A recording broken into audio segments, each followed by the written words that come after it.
ام المومنین حضرت عائشہ صدیقہ رضی اللہ تعالی عنہا سے مروی ہے کہ ایک مرتبہ بریرہ ان کے پاس آئی۔ وہ مکاتبہ تھی اور اپنے بدل کتابت کی ادائیگی کے سلسلے میں مدد کی درخواست لے کر آئی تھی۔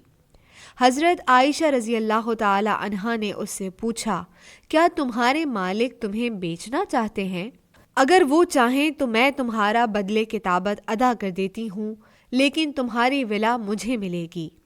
وہ اپنے مالک کے پاس آئی اور ان سے اس کا ذکر کیا۔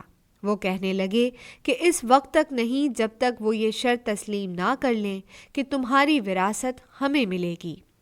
نبی صلی اللہ علیہ وآلہ وسلم نے حضرت عائشہ رضی اللہ تعالی عنہا سے فرمایا، تم اسے خرید کر آزاد کرو، کیونکہ ولا یعنی غلام کی وراثت تو اسی کا حق ہے جو غلام کو آزاد کرے۔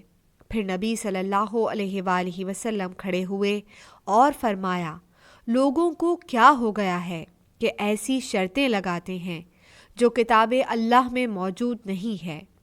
جو شخص کوئی ایسی شرط لگائے جس کی اجازت کتاب اللہ میں موجود نہ ہو تو اس کا کوئی اعتبار نہیں، اگرچہ سینکڑوں مرتبہ شرط لگا لے۔ اللہ تعالیٰ کی شرط ہی زیادہ حقدار اور مضبوط ہوتی ہے۔